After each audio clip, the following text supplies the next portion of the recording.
Hello, I'm Jim Morningstar, your guide through this 9-session Integrative Life Teacher training series.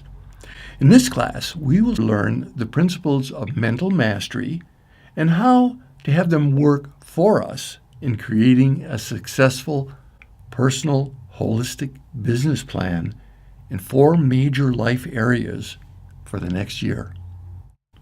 The Goals Principle and writing our holistic business plan. So far, in our Integral Life Teacher training, we have done the foundational work in building a new level of self-esteem and mastery in our life, examining in depth who we essentially are, acknowledging our signature strengths and our life purpose, and working with the tools to master our minds. We have set the stage for a complete life makeover in the areas of our work, relationships, self-improvement, and recreation.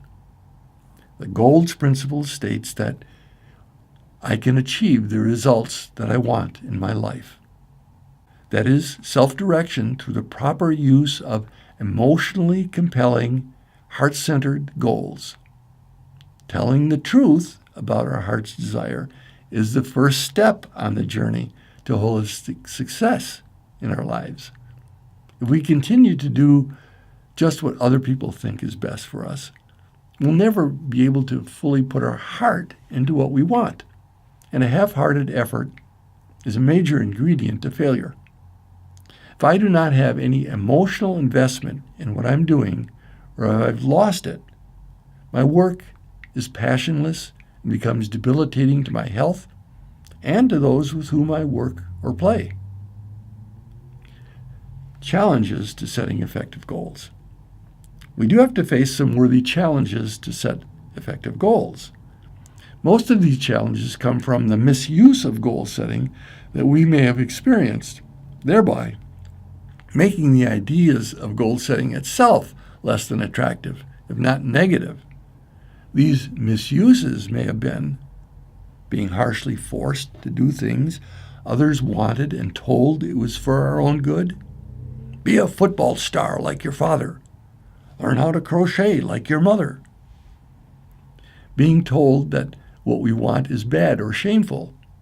Now, being an artist is indulgent and unproductive. Being compared unfavorably to others, held up as more successful than we are. Siblings are often pitted against one another. For example, why aren't you more like your sister or your brother? Or being disheartened when it looks like we failed at getting what we wanted, even when we tried. For example, not getting the raise I'd hoped for or the grades in a class. No wonder many folks cringe or brace themselves when it comes to goal setting. The proper use of goals. The proper use of goals is to increase our joy in living and working and giving us instant as well as long-term gratification. To envision our heart's desire is immediately gratifying, just in thinking about it and holding it dearly. It's only negative thoughts about not now or ever having it that can cancel out our pleasure.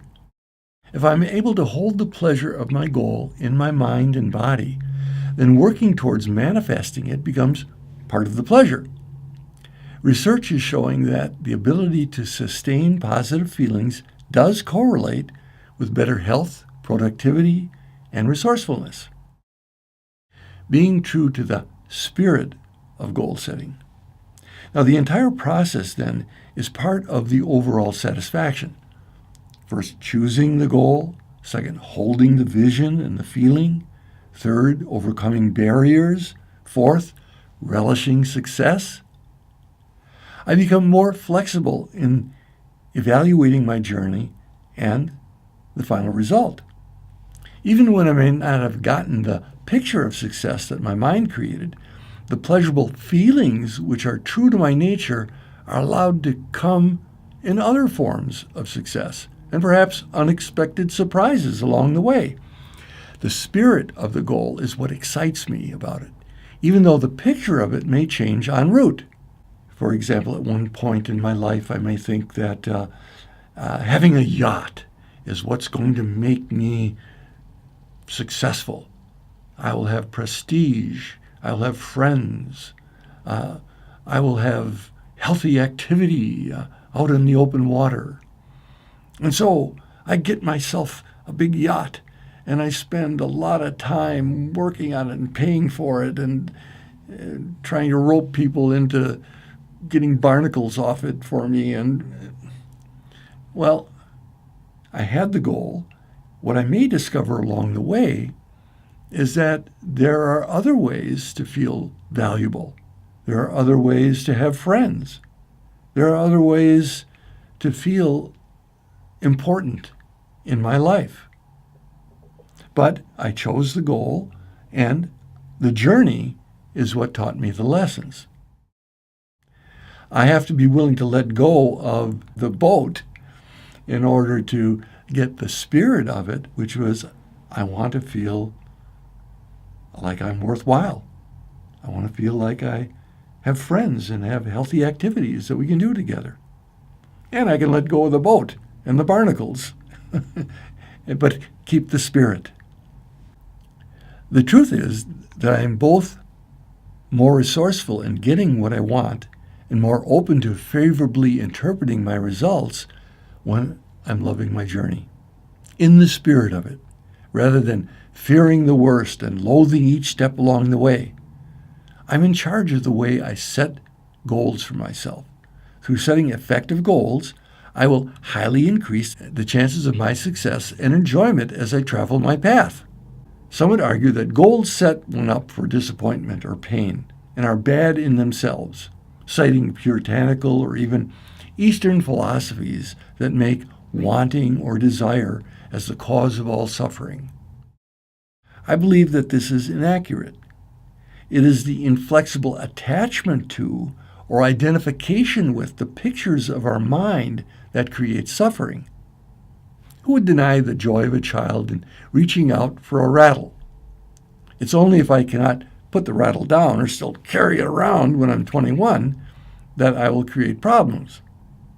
I'm too attached to the rattle as being my source of happiness. Properly embracing the spirit of the goal keeps me on the path to more and more refined goals. Then I may even circle back to using a rattle again in my spiritual evolution as a shaman. So, alignment with my inner source of wisdom.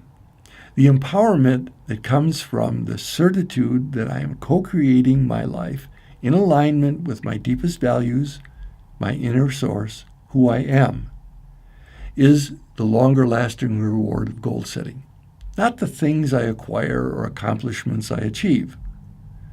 What changes my general state of happiness is a higher level of engagement and participation in living my purpose through alignment with my inner source. So teaching this course with you right now was one of my life goals in alignment with my highest good and my life purpose. What makes goals effective? How do I bring them into alignment with my inner source? Well, use the 4 P's we used for affirmations and apply them to the heart-centered goals you will create for yourself right now. The 4 P's of effective goals. First of all, make your goal personal. It has to be your heart's desire. What truly excites me when I put my attention on it? My heart knows. Positive and pleasurable. The goal must be about something that you want rather than something you want to avoid. I want a healthy body versus I want to avoid getting the flu. The goal is to be present. To keep my goal fully alive in its birthing process, I must breathe it into life now, not hope it may happen sometime in the future. The future and the past are in the mind. I am that which creates my mind and my goals now. As I feel the power which creates my goal and experience being the goal itself, I eliminate any space or distance between me and the goal. This is the true secret of manifestation, which both gives me the pleasure of the goal now and makes me resourceful in handling any obstacles which may arise in its delivery. Imagining these qualities in my body daily keeps the magnetic force of my creative source single-focused and most effective. All power is in the now. And practical and possible. Unless I believe in the actual potential of my goal, my mind will undermine its creation at every turn. I must convince my mind of my goal's probable and practical manifestation. If my goal sounds outlandish or impossible to me, I will block the energies needed to bring it about. I need just the right stretch to manifest. The process we will use will help get your mind on board through outlining the practical steps toward each goal. The genius of the holistic business plan is twofold. First, it uses the power of your I am in aligning all goals to your purpose such that they all reinforce each other. Success in one area will breed success in all the other areas, rather than the limited ego self which sees time and energy you put into one area of your life as detracting from other areas and leading to internal struggle and failure. This approach is exhausting. Second, the holistic business plan harnesses the power of your mind to work in harmony with your spirit by giving it detailed instructions on the steps to each goal and the analysis and affirmations tools when it meets challenges. Next, we're going to write 1 to 3 goals in each of 4 life areas for yourself in the next year. After you have completed your goals, complete the steps to goals section and add 1 to 3 steps and a timeline for each of your goals on the second section of your plan. Be as detailed as best for you. This will take some time to put focused attention on each area and to put down your true heart's desires. But once you've done this, a whole year's worth of work will be set in motion. Remember, the spirit of each goal is what is the driving force, even if the actual form of the goal changes. Now, the reason we're not writing more goals is because we're first building a success consciousness by focusing on a few goals and letting success with it spread to others. Choose some easy and some more difficult goals. Examples, an easy one might be finding a healthy restaurant to eat at versus graduating from school, which might be more difficult. So let's look at handout 4, holistic business plan. Number 1, service, job, career. Your major service does not have to have direct money exchange. You may be working in the home with a family and putting in incredible service that's valuable to all. Current means what you are currently engaged in. Perspective means what you'd like to begin in the next year. The steps. Write 1 to 3 steps and a timeline for completion of each step. This helps even the seemingly impossible projects appear manageable. Some goals may need hardly any steps and others may need more, so you don't have to write exactly 3 for each one.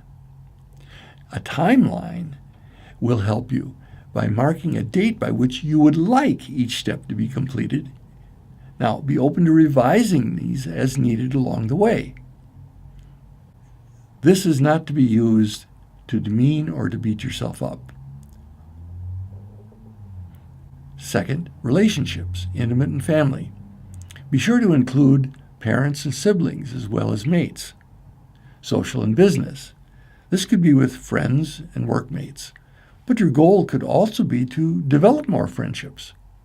You're not expected to know exactly what you want for every goal, so your goal may well be to discover more of what you want in certain areas by such and such a date. Steps. Now, we're accustomed to creating steps to career goals, but unfamiliar with steps to improving relationship. Make them as concrete as possible. For example, doing some self-disclosure sharing once a week, or sharing feelings about specific events. Timeline. Now, the timeline for some of these goals just may be ongoing. 3. Self-improvement, personal growth goal. This could be reading, conversing, taking classes, meditating. Body. What do you want for body care? This could be a dietary or exercise goal, or even a wardrobe change. 4. Recreation, daily. What do you want to install more regularly or just maintain for pleasure and well-being? This could be daily or on a less frequent basis. Note that these goals are not mutually exclusive. The categories are not meant to be rigid. You might decide that jogging is recreational for you or part of your body improvement, for example. Do not get hung up on categories. They're just arbitrary guidelines to help us be inclusive in our holistic plan. And finally, vacation. This just refers to a special time for yourself alone or with others. A staycation, not needing to travel somewhere, may be just what you desire. Now, you can complete Handout 4, the Holistic Business Plan, now and come back to the video, or simply watch the last few minutes of this video and complete the Holistic Business Plan after watching. But recognize that this is a huge challenge for many of our fears, for most of us, to complete this plan. So make a dedicated time to complete your plan, and perhaps a date to share it with another will help you be accountable. Now, be open to surprises. Be willing to be surprised that some goals you think are more difficult will begin to happen as you witness some of the easier ones happening. This is your blueprint for life. You will ensure accountability for your goals by setting up times for reviewing and revising them periodically. Decide which goals need to be revised daily, weekly, monthly, or quarterly. Do not obsess or criticize yourself if some goals change or become irrelevant, or do not progress at the rate you anticipated. This is to be expected. Check off those completed, cross off those that become irrelevant, and revise those that still hold value. These are for your pleasure in living your purpose, and counterproductive if they become a burden or an excuse for self-flagellation. Now, for extra credit, do your holistic business plan every year. It has been astounding in its effectiveness for me. There even have been years when I have not looked at my plan for a year, but when I did, I was amazed at how much had come true for me without my even remembering that I had written it down. Put in your orders to the universe and have the universe work for you. Partner and accountability plan. Now, an essential part of our work together is using the power of like-spirited companions on our life path. Share your holistic business plan or parts of it judiciously with those who will be genuinely supportive. Your holistic success is a vital contribution to the ascension of our planet. Holding you in my heart as fellow travelers on the road home, I send and receive blessings for our circle and all sentient beings till next class. Blessings in light and love.